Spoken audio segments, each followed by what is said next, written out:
कानी बहू। किशोरी लाल जी के बेटे राघव की शादी की बात जगह जगह चल रही थी, लेकिन किशोरी लाल जी को कोई लड़की पसंद ही नहीं आती थी। और उसकी एक ही वजह थी, किशोरी लाल जी का लालची होना।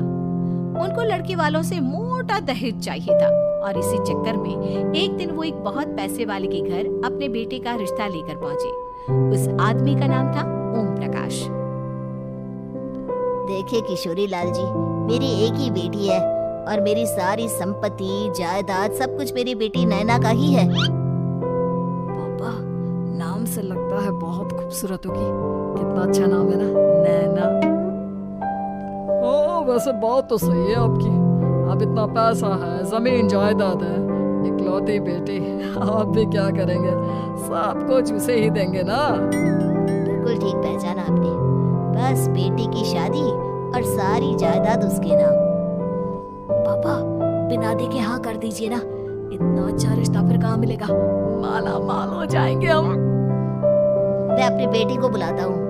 अरे नहीं नहीं नहीं नहीं, आपकी बेटी का नाम नैना है, सुनकर ही लगता है बहुत सुंदर होगी। रहने दीजिए अंकल, मैं तो आपकी बेटी के नाम से ही इतना खुश हो गया हूँ कि उसे बिना देखे शादी करने को तैयार हूँ। अब तो मैं उसका चेहरा सीधे शादी के बाद ही देखूंगा। और इस तरह राघव नैना का चेहरा नहीं देखता और उससे शादी कर लेता है। शादी के बाद अपने सुहाग रात पर जब राघव नैना का घूंघट उठाकर देखता है तो नैना की आंखें बंद थी। कितनी खूबसूरत हो तुम नैना, जरा अपनी आंखें खोलकर मेरी तरफ देखो तो सही। नहीं, मुझे शर्म आती है। अरे, मैंने तुम्हें शादी से पहले भी नहीं देखा और अब अगर तुम आंखें खोलकर मुझे देखोगे भी नहीं तो मुझे अच्छा कैसे लगेगा?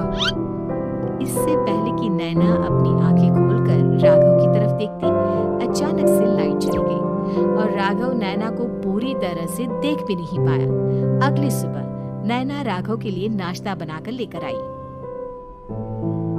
अरे ये क्या, आधा पराठा सेका हुआ है और आधा बिल्कुल कच्चा।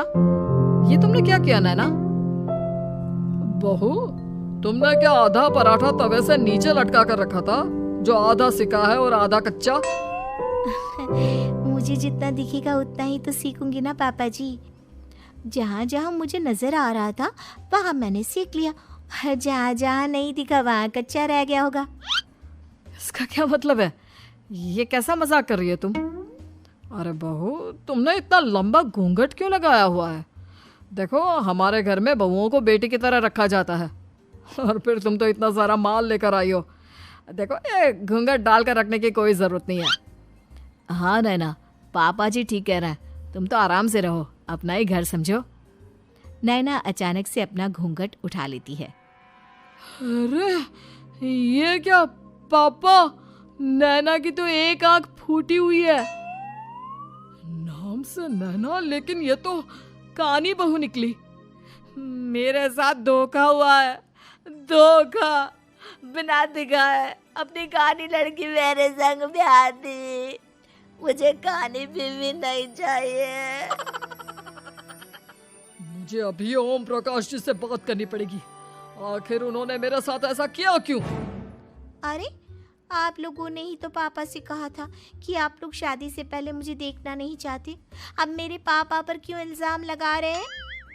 अरे लेकिन उन्हें बताना तो चाहिए था ना कि तुम कानी हो, एक आंख से तुम्हें दिखाई नहीं देता। किशोरी लाल और राघव नाराज होकर ओम प्रकाश को अपने घर बुलाते हैं। पापा जी, ये आपने क्या किया? शादी से पहले बताया क्यों नहीं कि नैना की आंखों में परेशानी है? अरे, आप ही ने तो लड़की देखने से मना कर दिया था। और लेकिन आप बता तो सकते थे। आपको तो हमारी बेटी की प्रॉपर्टी चाहिए थी, वो भी पूरी की पूरी। अब क्या हुआ अगर उसे आधा दिखाई देता है? प्रॉपर्टी तो आपको पूरी मिल गई ना। अरे ये क्या बात हुई? मेरी शादी प्रॉपर्टी से नहीं, आपकी बेटी से हुई है।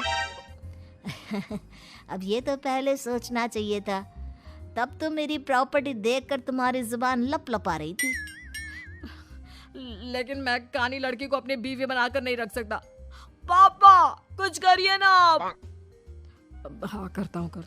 देखिए ओम प्रकाश जी, आप हमारे साथ ऐसा नहीं कर सकते।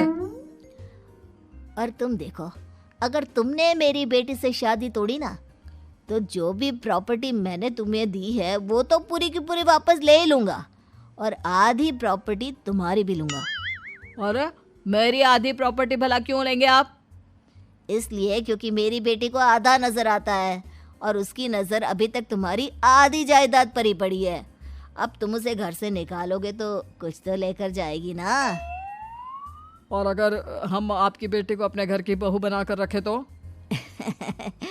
तो तुम्हारी पूरी प्रॉपर्टी तुम्हारी ही रहेगी, और जो मैंने तुम्हें दिया है ना, उसमें से बस मैं आधा लेकर जाऊंगा।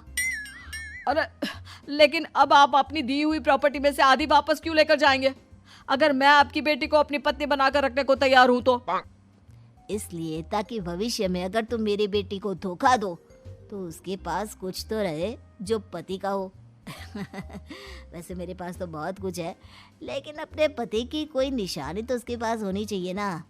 अब अगर तुमने मेरी बेटी को कहानी कहा तो तुम्हें प्रॉपर्टी भी कहानी ही मिलेगी, पूरी नहीं। जमाए राजा। किशोरी लाल और राघव समझ चुके थे कि वो बुरी तरह फंस चुके हैं और अब उनके पास वहां से निकलने का कोई चारा नहीं है। अब समझ में आया ना, लालच बुरी बला होती है। एक तो तुम्हें प्रॉपर्टी मिली, ऊपर से बीवी मिली, उसमें तुम्हें नखरे भी दिखाने हैं।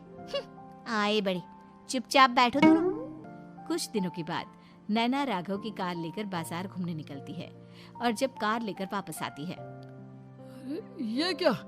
एक तरफ से मेरी गाड़ी पूरी खराब हो चुकी है।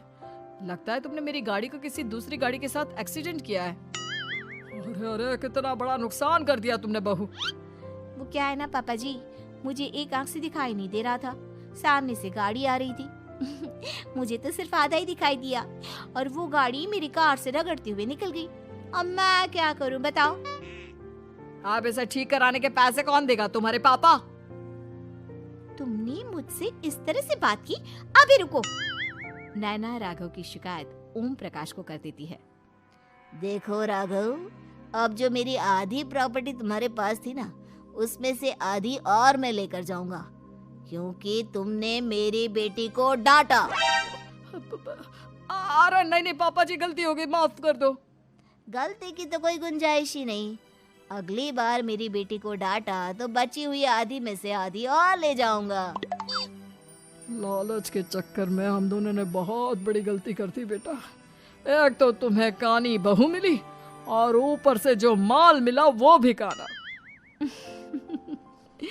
इस तरह राघव की हर एक गलती पर ओम प्रकाश उसकी प्रॉपर्टी का आधा आधा हिस्सा लेकर अपना सारा माल वापस ले गया और राघव को कानी बीवी से काम चलाना पड़ा। भाई लालच वाकई में बुरी बला है।